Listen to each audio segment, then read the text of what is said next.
पहा नवीन एपिसोड्स एकदम add free.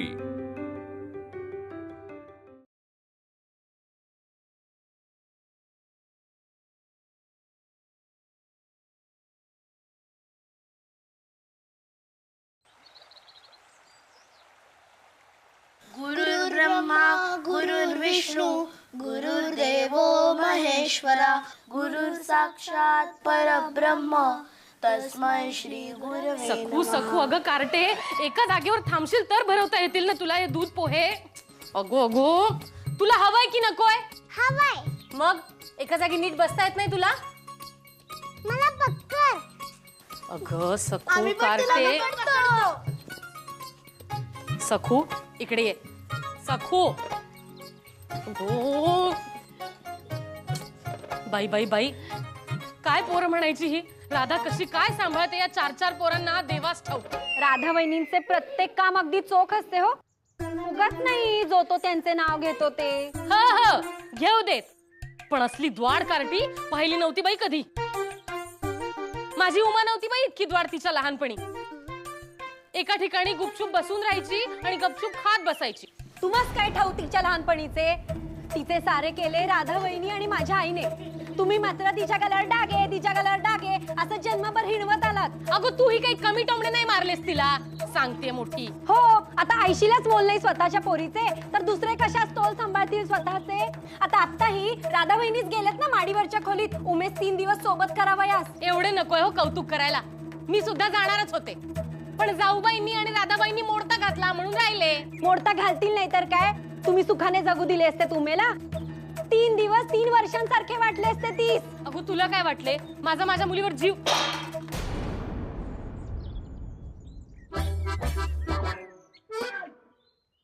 अगो कार्टे सखू काय केलेस हे?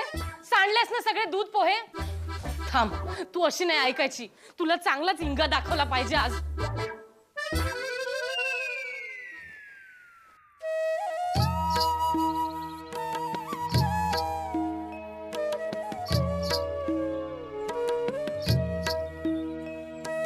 नारायणा आजची न्याहारी इतकी वाईट होती की काय बोलावे। बापू आजची न्याहारी सुभद्रा काकूनी केली होती। सुभद्राने? तरीच म्हटलं थालीपीठ होते की दगडाचे पोळे। राधा कुठे गेली? मला राधाच्या हातचा स्वयंपाक आवडतो हे माहित असून सुद्धा तिने काय नाही केलं थालीपीठे? माहितीये मला तुम्हाला राधेच्याच हातचा स्वयंपाक आवडतो आणि एवढेच असेल ना तर राधेलाच बसवा डोक्यावर, मी जातेच कशी माहेरी निघून। सखू कुठे गेली कार्टे? तू सापडलीस? तुम्ही कशाला सखूच्या मागे विहिरीला प्रदक्षिणा घालताय? विहिरीला प्रदक्षिणा घालून घालून तुमचा आकार सुद्धा विहिरी सारखा झालाय। तुम्ही धावताय सखूच्या मागे पण आम्हाला धरणी कंपाचे हादरे बसतायत, त्याचं काय? हो टोमणे मारण्याशिवाय दुसरे येते काही तुम्हास? जरा शिका, नारायणाकडनं शिका बायको आणि मुलांवर कसे प्रेम करावे ते। पुरुषाचे हृदय जिंकावे तर त्याचा मार्ग पोटातूनच जातो हे माहित आहे का तूस? अगो राधेच्या हातच्या सुग्रास स्वयंपाकानं या नारायणाचे हृदय गुलाबासारखे फुलते। मग तो प्रेम करील नाही तर काय? तुमच्या हातचे खाऊन हृदय धडधडू लागते, पोट मळमळायला लागतं। नावे ठेवण्याशिवाय दुसरे काहीच येत नाही तुम्हास। सखू कार्टे इकडे ये, आता जर इकडे आली नाहीस ना तर चेटकिणीला तुझे नाव सांगेन।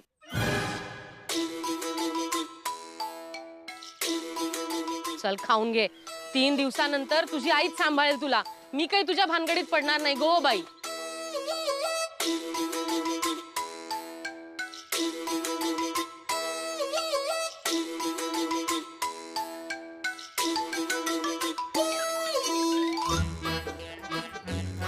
नाना मला आईकडे जायचंय। बयो उमा आत्तेला बरे नाहीये म्हणून तुझी आई तिच्या सोबतीला माडीवरच्या खोलीत गेली आहे। आता 3 दिवस तुला तिला भेटता यायचे नाही। जा खेळायला जा पाहू। मला आईची खूप आठवण येते, मला जायचंय। नाही सांगितलं ना तुला एकदा, मग नाही जायचं। उमा आत्याला बरे वाटत नाहीये, मी तिला शिक्षा केल्यावरच्या खोलीत राहायची, तेही 3 दिवस. ते काही नाही, मला आईला भेटायला जायचंय. बयो, हट्ट करायचा नाही. बरं, एक काम कर, साऱ्या मुलांना घेऊन झोळाई देवीच्या देवळात जा, छान देवीचे दर्शन घे. हं? जा, पळ पाहू, जा.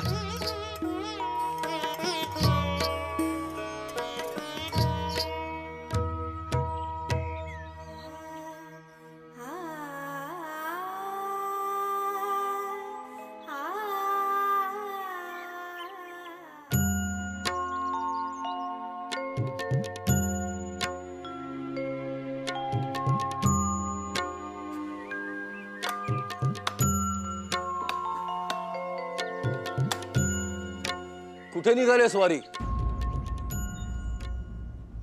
जीभ वळली का रे सदाशिव आतल्या आत तुझी?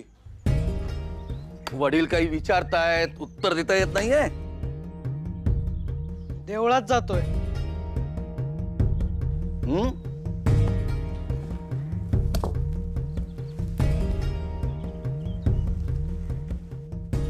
सूर का असा लागलेला? मित्राला हाकलले म्हणून आयुष्य निरस वाटायला लागले की काय तुला? हे बघ, अशी उघड उघड नाराजी दाखवायची नसते. 4 बुक शिकला असशील, पण भलं बुरं जाणण्या इतपत अक्कल आलेली नाहीये तुला. नाहीतर त्या नवमत वादाने प्रभावित होऊन भलता सलता विचार करत बसला नसतास. पुरे झाले हो. एकाच गोष्टीवरून किती ऐकवणार आहात त्यास? आल्या ढाल बनून उभ्या राहिल्या. अहो, तुमच्या अशा पाठीशी घालण्याने शामूळ झालाय तो. स्वतःच असं मतच नाही. दुसऱ्याच्या ओंजळीनं पाणी पिणं सोडून दे सदाशिवा. मी काय म्हणते, होते चूक माणसाकडून. यापुढे नीट वागेल होतो. वागशील ना रे बाळ? बघा बघा, नंदी बैलासारखी साधी मानही डोलवत नाहीये तो. ही म्हणजे कमालच झाली. अहो, तुमच्याच बोलण्याचे दडपण आले आहे त्यास. इतका वेळ काही बोलत नव्हता म्हणून ऐकवीत होतात त्यास. आता काही उत्तर दिलेच त्याने तर वर तोंड करून बोलतो म्हणून सुद्धा बोल लावाल. हो, किती पाठीशी घालाल त्याला? नंतर तुम्हीच काळजी करत बसताना त्याची. ते काय नाही, आता याला सरळ करण्याचा विडाच उचललाय मी. अहो, देवळात जातोयस ना? ठीक आहे, देवीचे दर्शन झाले की थेट जोग काकांकडे जायचे. त्यांचे आणि उमाचे लग्न तोंडावर आले आहे. घरी जाऊन मदत कर त्यांना. सांगितलेले ऐकू आले की नाही? की त्या गोविंद बल्लाळ देवलाने विषारी अमृत ओतलंय कानात? तो नवमतवादी 1 दिवसासाठी काय घरात आला, माझ्या पोराला कोडगा बनवून गेला. अहो, चांगली समज द्या ह्याला, नाही तर त्र्यंबक काकांच्या आधी माझाच लावारच जाऊन भस्म करून टाकेल यास.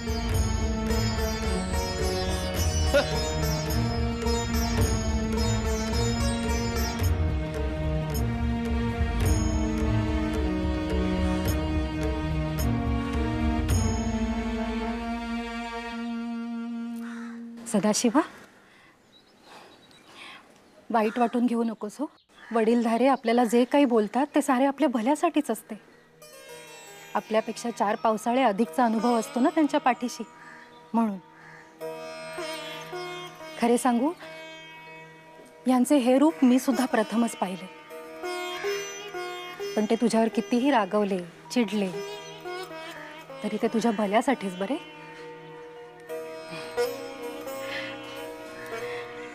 देवीच्या देवळात जातोयस ना? शांत चित्ताने जा आणि देवी समोर प्रार्थना कर. आणि आठवणीने जोग काकांकडे सुद्धा जा. त्यानंतर जा.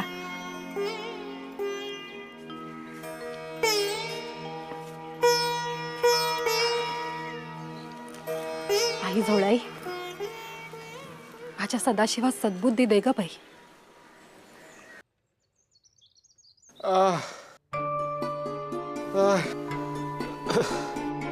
अगं बाई, ह्याला काय झाले?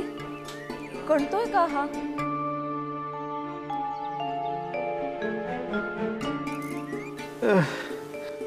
अरे देवा, याचे अंग तर तापले. अगो बाई, असे कसे? तेच तर, ज्वर यायला नको होता. आता काय करायचंय? तू काळजी करू नकोस.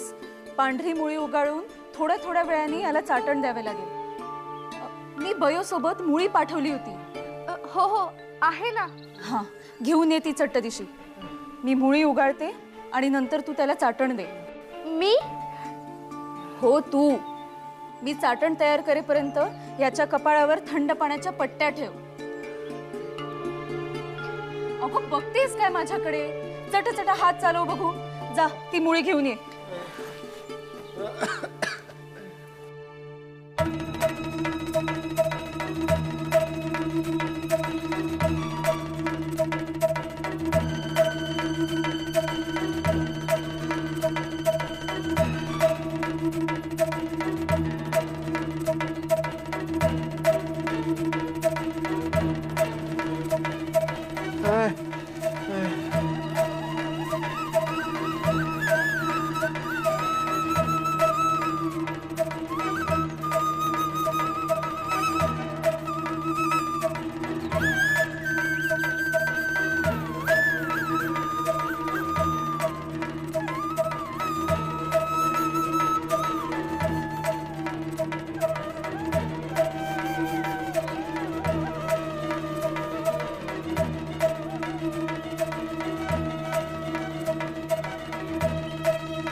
जोळाई देवीचा,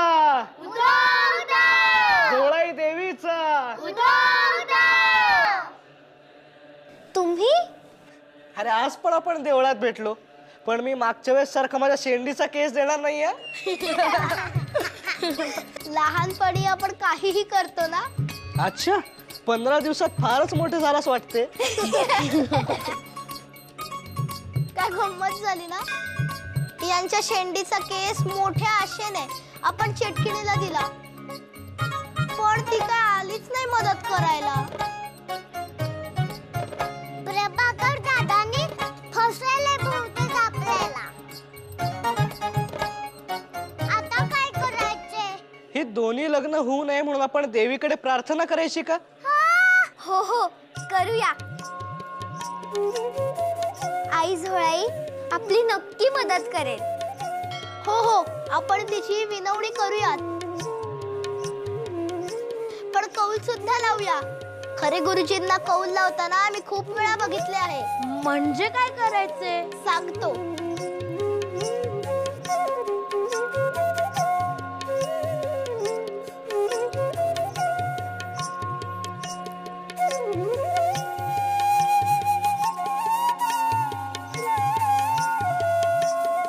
अशी 2 फुले दोन्ही बाजूला ठेवायची. मग काय होतं? मग देवी लगेच उत्तर देते. ती बोलते आपल्याशी. अगो कौल हेच तिचे बोलणे. उजवे फूल पडले म्हणजे देवीचा होकार, आणि डावे फूल खाली पडले की देवीचा नकार. असे होय. चला आता हात जोडून उभे राहा.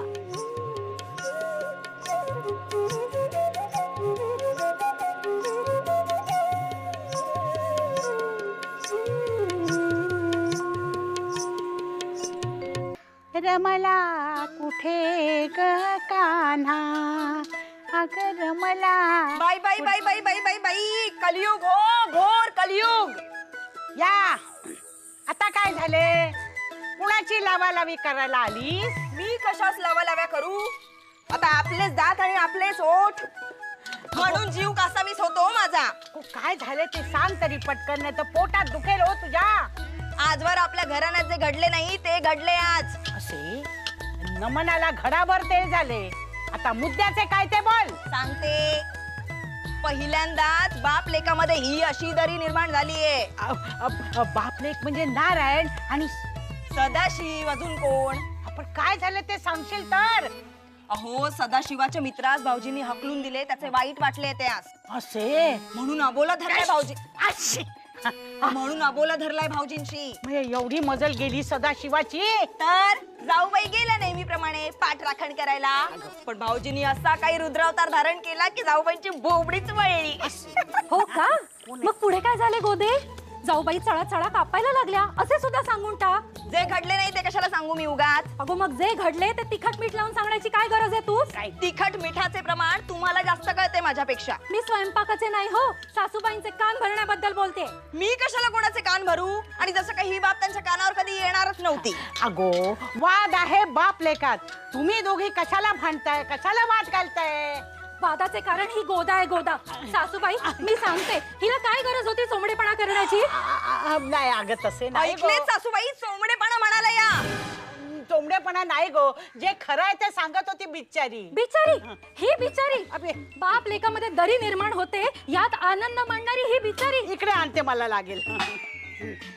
मी आधीच सांगून ठेवते, ही दुसऱ्यांच्या मुलांवर कायम डूक धरत असते मेली. डूक धरायला मी काय नागिण आहे की काय? बरे झाले स्वतःच्याच तोंडाने बोललीस, उगाच आम्हाला तोंड नको उघडायास. सासूबाई यांना सांगून ठेवा, हे असे भलते सलते आरोप मला खपायचे नाहीत म्हणून. सासूबाई यांना सुद्धा सांगून ठेवा, माझ्या मुलांवर डूक ठेवलेला मला चालायचा नाही. स्वतःला मुलं आहे तर किती माज आहे या बाईला. आहेच मला माज. ज्याच्याकडे जी गोष्ट असते ना त्याचाच माज असतो प्रत्येकाला. कळतात बरं टोमणे, शाल जोडीतले असले तरी जोडे ते जोडे. कळतायत ना? कळतायत ना? मग लायकीत राहा. हो लायकी काढली माझी. बाई बाई बाई बाई बाई, नाही सहन होत आहे मला, हे नाही सहन होत आहे. तुला राग यायला काय झालंय? जे खरे आहे ते बोलली. तुम्ही गप्प बसा सासूबाई. अरे देवा, सगळी भांडी तोडून टाकली. काय आहे? कसं करा? काय सांगायचं? नेहमीच आहे. रमला कुठे ग कान्हा, किती खडे हे. रमला कुठे ग कान्हा. कधी कौल मिळणार? ही लग्न नाही झाले तर बरे. मलाही नको याची दोन्ही लग्ने व्हायला. माझे पुण्याचे मित्र गोविंद बल्लाळ देवल जेव्हा या गावात आले होते आणि जेव्हा त्यांना तुमच्या उमा आत्याच्या लग्नाविषयी कळले तेव्हा त्यांना मोठाच धक्का बसला. लहान कुमारीचे म्हाताऱ्याशी लग्न ही रूढी त्यांना कायमची नष्ट करायची आहे आणि त्यांचे हे मत लोकांपर्यंत पोचण्यासाठी ते एक नाटकही लिहिणार आहेत. त्यांनी त्या नाटकाचे नाव सुद्धा ठरविले आहे, संगीत शारदा. खरेच का? होयच मुळे. त्या नाटकात एका लहान मुलीचे लग्न एका म्हाताऱ्याशी होणार असते, पण ते होत नाही. कारण त्या लहान मुलीला एक छान तरुण मुलगा भेटतो आणि त्यांचे लग्न होते असे दाखवणार आहे. माझे देवीकडे हेच मागणे आहे की तुमच्या उमा आत्याच्या आयुष्यात असाच एक छान मुलगा यावा आणि तिचे लग्न व्हावे त्याच्याशी, अगदी गोविंदरावांच्या कल्पनेतल्या नाटकासारखे. हो, असेच व्हावे आणि आपलेही लग्न मोडावेत. म्हणजे मी माझ्या आई सोबत राहू शकते आणि तुम्हालाही शहरात जाऊन लोकांची सेवा करता येईल. मला काय करायचे आहे हे लक्षात आहे तुमच्या? हो तर, आणि तुमच्या मनासारखे व्हावे असेही वाटते.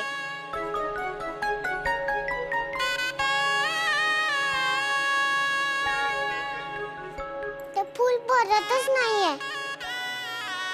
मी जाऊन उजवं फूल खाली पाडू का? नाही नाही, ते आपण करायचे नसते, ते देवी करणार. पण देवी कौल का देत नाहीये? आपण असे करूया की सगळ्यांनी डोळे मिटून मनोभावे देवीला नमस्कार करूया, म्हणजे तिला आपल्या मनातले कळेल. चला मिटा डोळे.